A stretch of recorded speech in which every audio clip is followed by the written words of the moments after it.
여러분 안녕하십니까? YTN 시청자를 위한 옴부즈만 프로그램 시청자의 눈입니다.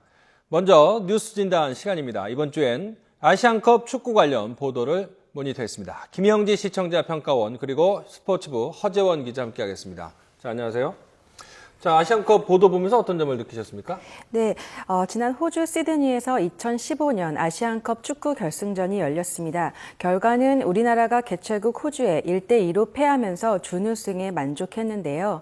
비록 55년 만에 아시아 정상 도전에는 실패했지만 국내 언론과 많은 팬들은 대표팀이 보여준 결과보다는 그 과정에 더 큰 박수를 보냈습니다. YTN 보도에서도 아시안컵 경기에 대해서 한국 축구의 미래를 밝힌 값진 경기였다는 평을 내놓기도 했는데요. 지난 36일간의 축구대표팀의 경기 여정을 소개하면서 특히 슈틸리케 감독의 이미지와 한국 축구에 대한 현지 반응을 전하는 내용을 보도했습니다. 무엇보다 4개월이라는 짧은 기간 동안 희망적인 성과를 거둔 슈틸리케 감독의 리더십에 이목이 집중되고 있는데요. YTN 보도에서도 슈틸리케 감독을 월드컵 4강 신화를 썼던 히딩크 감독과 견주어서 한 컷으로 소개하기도 했습니다. 그동안 한국 축구가 2002년 월드컵 이후에 실망스러운 경기 결과를 보여줬던 것이 사실인데요. 슈틸리케 감독 체제가 출범할 때에도 여러 걱정들이 앞서기도 했습니다. 하지만 이번 아시안컵 대회를 치르면서 대표팀의 이미지가 무기력보다는 활력으로 변해가고 있다는 느낌도 받았습니다. 슈틸리케 감독의 리더십 그리고 한국 축구 대표팀의 변화된 모습에 대해 좀 더 자세한 이야기가 궁금합니다. 자, 짧은 기간 안에 슈틸리케 감독에 대한 지도력, 평가가 좀 바뀐 것 같은데 어떻게 봐야 될까요? 네, 슈틸리케 감독은 아직 부임한 지 넉 달밖에 되지 않았습니다. 지난해 9월 취임 기자회견에서는 줄곧 승리를 강조했습니다. 팬들은 점유율이 얼마였는지, 패스와 슈팅이 몇 번이었는지는 중요하게 생각하지 않는다는 말 한마디는 슈틸리케 감독의 축구 철학을 잘 보여줬습니다. 그리고 슈틸리케 감독은 호주 아시안컵에서 대표팀을 준우승으로 이끌면서 자신의 승리 지상주의 철학을 그대로 보여줬습니다. 슈틸리케 감독이 자신의 축구 철학을 보여주기 위해서 강조한 것은 수비였습니다. 지난해 10월 파라과이와의 평가전을 앞두고 했던 말이 인상적이었는데요. 공격을 잘하는 팀은 승리하지만 수비를 잘하는 팀은 우승을 차지한다. 이런 미프로농구 NBA의 격언을 소개했습니다. 결국 이번 아시안컵에서 대표팀은 준결승까지 한 골도 내주지 않고 5연승을 달렸습니다. 강력한 수비로 상대팀의 경기를 무력화시킨 다음 단 한두 골만 넣어서 승리를 거둬냈습니다. 슈틸리케 감독의 전술은 늪축구, 실학축구 이렇게 불리면서 신드롬까지 나왔는데요. 현장에서 제가 지켜본 슈틸리케 감독은 선수들에게 끊임없이 동기부여의 메시지를 던졌습니다. 경기 전 선수들이 경기장에 나설 때에는 모든 선수들과 하이파이브를 하면서 직접 독려하기도 했습니다. 경기가 시작되면 벤치에 잠시라도 앉지 않았습니다. 느련함이 엿보이는 인터뷰도 이어졌는데요. 조별 예선 2차전에서 약체 쿠웨이트를 1대0으로 힘겹게 이기고 나서는 오늘 경기를 계기로 우리는 우승 후보에서 제외될 것이다. 이렇게 말해서 선수들을 자극했습니다. 실제로 쿠웨이트전을 기점으로 대표팀의 투지와 경기력은 올라오기 시작했습니다. 무한 로테이션 체제 역시 선수단의 경쟁 심리를 불어넣었습니다. 23명의 선수단 중 이번 대회 출전을 못한 선수는 골키퍼 정성용 선수 1명뿐이었습니다. 단 한 명의 선수도 자신이 주전으로 나온다는 보장이 없었던 건데요. 끊임없는 경쟁을 통해서 선수들의 투지를 자극하는 건 2002년 월드컵 4강 신화를 일군 히딩크 감독과도 많이 닮아 있습니다. 슈틸리케 감독은 선수 선발 과정부터 파격적이었는데요. K리그 2부 리그에서도 후보에 불과했던 무명 선수 이정엽을 발탁하고 소속팀에서 활약이 미미했던 박주영을 과감히 탈락시켰습니다.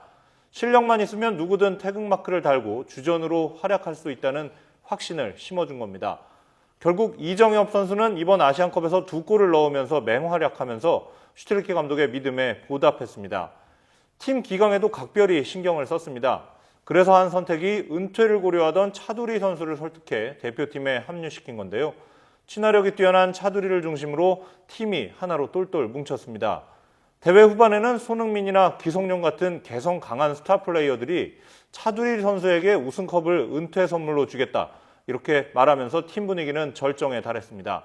슈틸리케 감독은 대회 내내 호주 현지에서 가장 인기가 높은 감독이었습니다. 특히 준우승을 차지한 뒤에는 기자회견장에서 그에 대한 환호가 절정에 달했는데요. 한국어로 대한민국 국민 여러분, 우리 선수들 자랑스러워해도 됩니다. 이렇게 띄엄띄엄 말하는 부분에서 외신 기자들이 일제히 탄성을 터뜨렸습니다. 모두가 한국 대표팀과 슈틸리케 감독을 칭찬할 때 슈틸리케 감독은 거침없이 쓴소리를 하기도 했습니다. 학원 축구에서 선수를 많이 육성하는데 승리하는 법만 주로 가르친다. 승리하는 법을 가르치기 이전에 어떻게 축구를 해야 하는지가 우선시돼야 한다. 이런 점을 지적했습니다. 축구가 한국 사회에 더 큰 영향을 미쳤으면 좋겠다는 슈틸리케 감독의 앞날이 더욱 기대되는 이유입니다. 자, 이 같은 슈틸리케 감독의 철학이 우리 축구계에도 약간 변화의 바람을 몰고 올 것 같은데 어떤 점이 좀 부족하거나 그렇다고 생각하시죠? 네, 그렇습니다. 이번 아시안컵을 통해서 슈틸리케호의 베스트 11의 윤곽이 어느 정도는 드러난 것으로 보고 있습니다. 지난 대회를 치르면서 우리 대표팀은 예선 3경기와 8강, 4강까지 연속해서 무실점을 기록한 만큼 말씀해 주신 대로 손흥민이나 기성용 등과 같은 유럽파 선수들과 새로 발탁된 이정엽까지 앞으로 우리 대표팀의 활약을 기대해 볼 만하다는 평가도 많습니다. 하지만 지난 경기 이후에 슈틸리케 감독은 인터뷰에서 아직 노력할 게 많다라고 말하면서 현재 대표팀의 상황을 꼬집기도 했는데요. 수비진의 잦은 실수나 낮은 골 점유율 그리고 경기마다 기복이 심한 점 등은 우리나라 축구대표팀이 앞으로 풀어야 할 숙제입니다. 무엇보다 감독과 선수뿐만 아니라 축구협회와 국민 모두 우리나라 축구 발전과 활성화를 위해서 힘써야 할 시기인 것 같습니다. 현재 한국 축구가 당면한 문제로 K리그의 침체를 지적하는 시각도 있는데요. 국내 선수들의 경기력 향상을 위한 체계적인 시스템 구축과 국민적인 신뢰가 앞으로 필요한 것 같습니다. 앞으로 6월에 열린 2018년 러시아 월드컵 지역 예선을 시작으로 한국 축구가 꾸준히 좋은 결과를 전해오기를 기원합니다. 이를 위해서 현 시점에서 우리나라 축구대표팀이 정비해야 할 현실적인 문제를 짚어보고 발전안을 제시할 수 있는 진정성 있는 논의가 필요한 것 같습니다. 자, 슈틸리케호의 앞으로의 당면 과제 또는 목표는 무엇이 될까요? 네, 슈틸리케 감독이 아시안컵을 마치고 귀국한 지 사흘 만에 취재진과 간담회 자리를 마련했습니다. 이 자리에서 밝힌 첫 번째 목표가 호주 아시안컵 준우승 결과에 만족하지 않겠다는 점이었습니다. 이번이 시작이고 더 발전할 수 있다는 점을 명확히 했습니다. 슈틸리케 감독의 말대로 우리 축구대표팀의 갈 길 아직도 멉니다. 아시안컵에서 준우승을 했다고 브라질 월드컵에서의 참패를 쉽게 잊어서는 안 되겠습니다. 실제로 조별리그 오만과 쿠웨이트전에서 보여준 우리 대표팀의 전력은 실망스러웠습니다. 1대0 승리를 거두긴 했지만 골과 다름없는 위기를 여러 번 맞이했습니다. 이 두 경기와 그 다음 만난 호주와의 경기를 비교해보면 우리 대표팀이 나아가야 할 방향을 어렴풋이나마 잡을 수 있습니다. 조별리그 3차전에서 우리 대표팀은 점유율에서 36%에 그쳐서 호주에 크게 뒤졌습니다. 하지만 수비진을 단단하게 한 뒤 몇 번 되지 않은 슈팅 기회를 잘 살려서 1대0 승리를 거뒀습니다. 반면 결승전에서는 점유율이 50%로 대등했는데요. 극적인 연장 승부를 가져가긴 했지만 위협적인 장면은 그리 많이 만들어내지 못했습니다. 우리 축구대표팀의 고질적인 문제라고 볼 수 있겠는데요. 패스 한 번, 드리블 한 번을 하더라도 상대 수비를 위협할 수 있는 움직임이 나와야겠습니다. 슈틸리케 감독이 수시로 강조한 점 중에 하나가 기술을 연마해야 한다는 점입니다. 수비진이 어이없는 실수로 위기를 자초하고 수많은 공격에도 골 결정력이 떨어지는 점은 선수의 개인기와 관련이 있습니다. 유소년 시절부터 지나치게 승부에 집착하는 축구를 하다 보니 자유롭게 개인기를 펼치지 못했던 모습들이 성인 대표팀이 돼서도 그대로 나오고 있습니다. 손흥민이나 기성용처럼 어린 시절부터 해외 무대에서 축구를 연마한 선수들이 상대적으로 경쟁력을 갖고 있는 측면도 이런 점과 연관이 있습니다. 슈틸리케 감독은 새해 포부를 아시아라는 우물을 벗어나겠다 이렇게 밝혔습니다. 세계 수준의 축구를 학습하고 단련하겠다는 의지인데요. 올해 우리 대표팀은 2018년 러시아 월드컵 본선으로 가는 아시아 지역 예선을 앞두고 있습니다. 6월과 9월, 10월과 11월에 두 차례씩 홈앤어웨이로 2차 예선을 치르게 됩니다. 아시아 국가들의 전력 평준화 탓에 만만한 상대는 없습니다. 사령탑을 3번이나 교체하면서 허겁지겁 예선을 치러냈던 2014년 브라질 월드컵에서는 결국 처참한 성적표를 받아들 수밖에 없었는데요. 슈틸리케 감독이 성공적인 출발을 하면서 이런 걱정은 이번에는 접어들 수 있을 것 같습니다. 일단 다음 달 A매치 기간에 라인업과 전술을 재정비할 수 있을 것으로 기대가 됩니다. 8월에는 중국에서 열리는 동아시안컵에 참가해서 국내파와 신예들의 기량을 살필 기회를 얻게 됩니다. 제2, 제3의 이정엽을 계속 찾겠다 이렇게 말한 슈틸리케 감독의 진주 찾기도 계속됩니다. 우리 대표팀이 올 한 해 어떤 발걸음을 옮겨 나갈지 모든 축구 팬들이 큰 기대를 하고 있습니다. 네, 오늘 두 분 말씀 고맙습니다.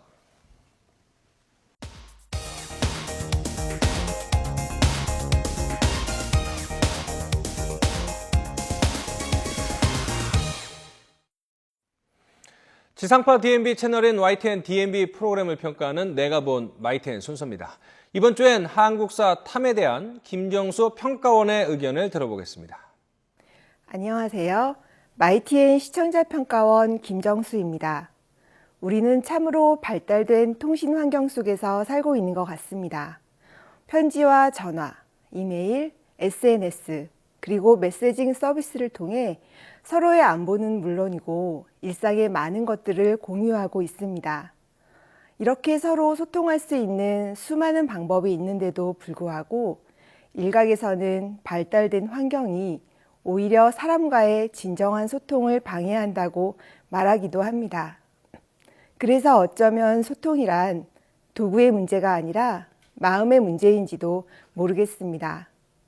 오늘은 나날이 진화하고 있는 통신, 그 가운데 전화에 대한 역사를 다뤘던 지난주 한국사 탐을 살펴보고자 합니다.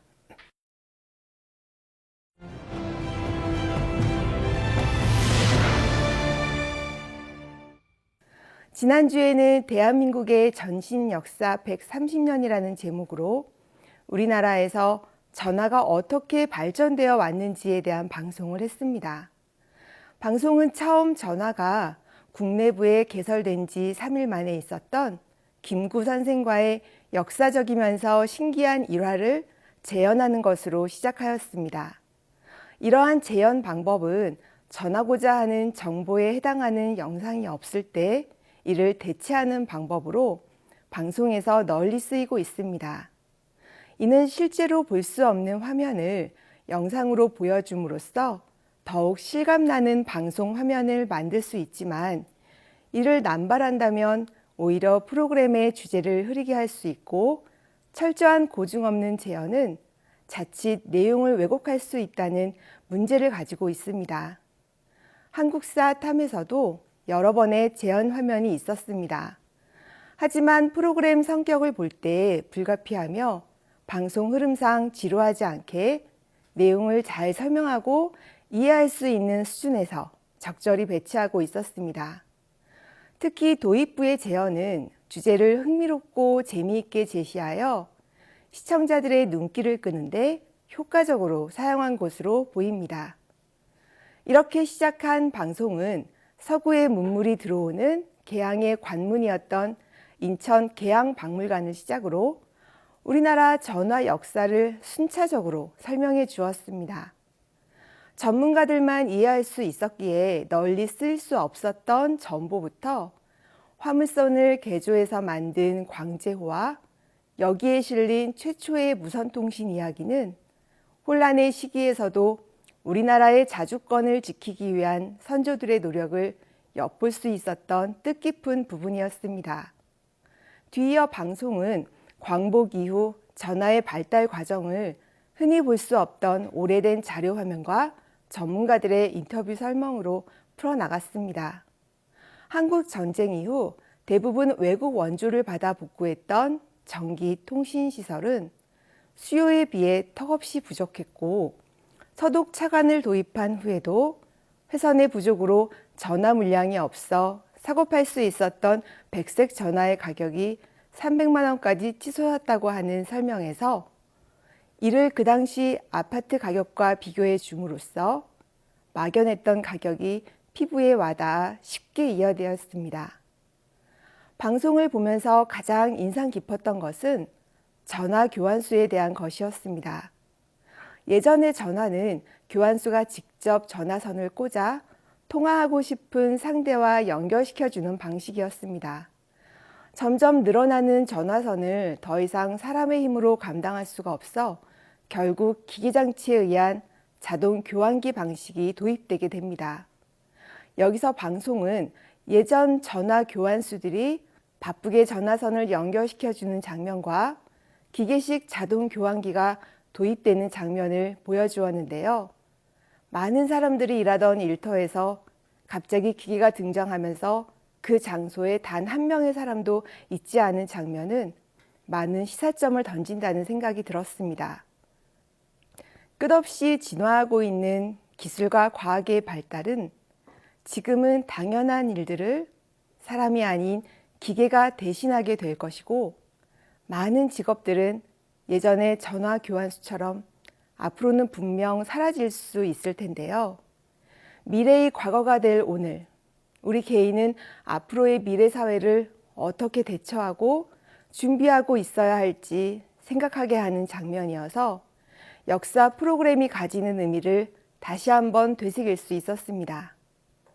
방송 말미에서는 모두 회의적이고 우려했던 시각을 뒤로하고 국산 전전자 교환기 개발을 세계 10번째로 성공함으로써 전화의 대중화 시대를 열고 서로를 연결시켜주는 생활의 필수품이 되었다는 내용으로 방송을 마쳤습니다.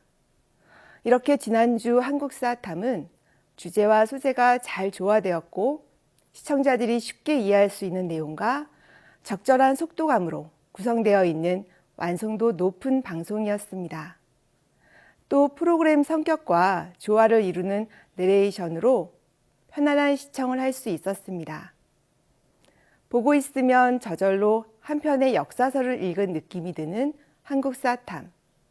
앞으로도 재밌고 유익한 방송으로 오랫동안 시청자들 곁에 있어주길 바라겠습니다.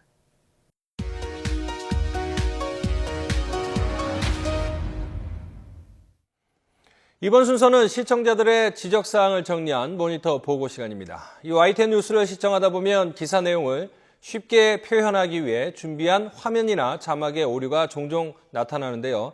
뉴스의 신뢰도를 떨어뜨린다는 시청자들의 지적이 있었습니다.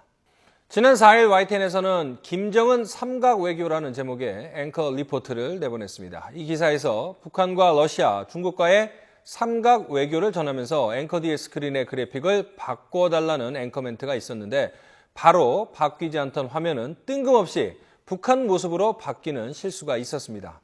같은 날 한중 핫라인 설치 합의 기사에선 한국과 중국군 수뇌부 회의와 관련한 소식을 전하기에 앞서 앵커 멘트가 있었습니다. 그런데 이 기사와 관련이 없는 그래픽이 한 7초 정도 노출되었다가 사라져 매끄럽지 않게 진행이 됐습니다. 또 3일에는 이청용 3년 만에 다시 복귀 관련 기사를 전하면서 자료 화면을 제시할 때 화면의 글자와 좌상 자막이 지나치게 겹쳐 가시성이 떨어졌습니다. 해외 언론의 영상이나 YTN 자료가 아닌 영상 자료 등을 활용할 수 있는데 자막 등을 잘 처리해서 가시성 등이 떨어지지 않도록 해야 한다는 시청자 지적이었습니다. 그런가 하면요, 2일에 방송된 일본 야당 무능한 정권 검증 주장이라는 특파원 리포트에서 일본 인질의 살해 소식을 접한 일본의 반응을 전했는데 일본 인질이 살해되는 것 같은 영상이 나왔습니다. 해당 영상을 보낸 곳에 로고 같은 것이 그대로 나왔는데 모자이크 처리를 해서 YTN 로고가 쉽게 노출되도록 해야 한다는 지적이 있었습니다. 지난달 30일에는 세상을 바꿀 10대 기술이라는 기사에서 스마트폰 속 수학 선생님과 똑똑한 젓가락을 소개했습니다. 그런데 자막들이 겹쳐져서 시청하기 불편하고 편집도 깔끔하지 못했습니다. 지난주에도 화면과 자막의 표기 오류가 여전했는데 좀 더 세심한 주의가 요구된다는 시청자 지적입니다.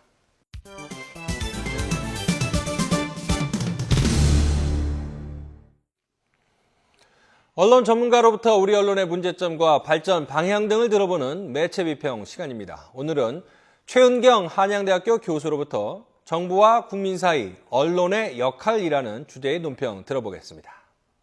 우리나라는 소득세법 제152조부터 156조에 따라 매월 급여를 받는 근로소득자는 소득에서 원천 징수한 세액의 과부족을 연말에 정산하고 있습니다. 근로소득을 포함한 종합소득자들도 개인별로 다음 연도 5월에 신고를 해야 합니다. 무엇보다 원천징수는 1년 동안 같은 금액의 급여가 지급된다는 전제 아래 세액을 산출하기 때문에 12월분의 급여가 지급되기 전에 각종 소득 공제 신고를 해야 합니다. 그런데 지난해 연말 정산을 한 대부분의 근로소득자들은 정산 이후 납부해야 하는 세금이 증가하게 된 것을 두고 정부에게 분노와 배신감을 느꼈습니다.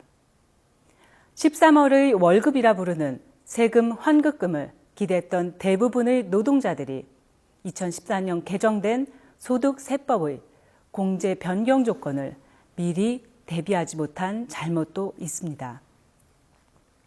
설상가상으로 일부 카드 회사들의 연말정산 자료가 누락되는 문제가 발생하면서 연말정산 간소화 서비스의 프로그램 오류도 피할 수 없었습니다. 성실하게 연말정산을 신청했던 납세자들은 정부의 조세 제도와 시스템을 불신하며 실망을 감추지 못했습니다. 결국 신년부터 정부와 국회, 국민들은 불필요한 갈등에 시달리며 대책도 없는 소모적 논쟁을 하는 상황이 벌어진 것입니다. 그런데 우리 언론의 태도는 어땠을까요? 대부분의 주류 언론은 정부와 여당을 비판하는 국민의 심정을 대변했고 문제적 상황의 책임자를 추궁하거나 조세 형평의 문제를 지적했습니다. 즉, 개인 납세자보다 법인세가 인하된 사실을 강조하면서 사태를 불평등의 구조적 문제로 몰아가는 경우도 많았습니다. 뿐만 아니라 증세는 미래 복지를 위해 필요하다는 논리로 화제를 전환시키고 있습니다. 하지만 언론이 이번 사태에 대해 그 책임을 다하고 있는가 하는 회의가 들기도 합니다. 왜냐하면 이미 현 소득세법은 기업에게 유리하게 개정된 상황이었고 공제 변경 조건의 내용도 변경되었기 때문에 과거 13월의 월급을 기대하기는 어려운 상황이었습니다. 예고된 사태라는 것입니다. 그럼에도 불구하고 다수의 언론은 임노동자들에게 너무도 중요한 정부의 세금 정책을 미리 경고하지도 않았고 진지하게 논의를 확산시키지도 못했습니다. 언론은 국민을 대신해 변경된 조세 정책을 감시하고 평가하며 문제가 있는지 미리 따져보면서 임노동자들의 조세 환급 상황에 대처하도록 도왔어야 합니다. 그리고 필요했다면 정부와 정치인들도 적극적으로 나서서 설득했어야 합니다. 그래야 국민은 정부와 국회를 믿고 따를 수 있기 때문입니다.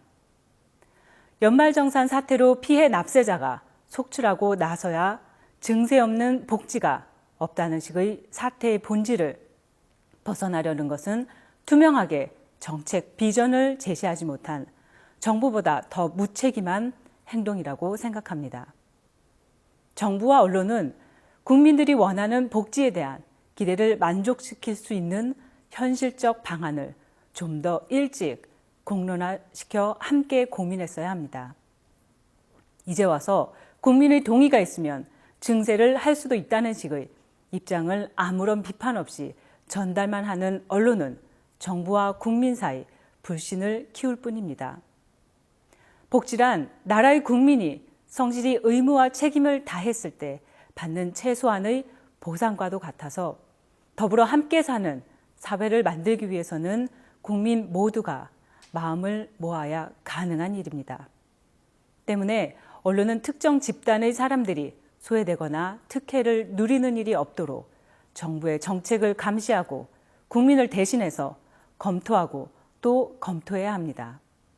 이것이 바로 국민이 정부를 믿고 따를 수 있는 신뢰의 시작이라는 점을 우리 언론은 반드시 기억해야 할 것입니다.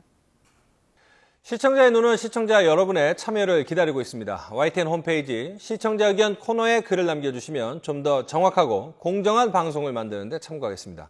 이번 주 순서는 여기서 마치겠습니다. 고맙습니다.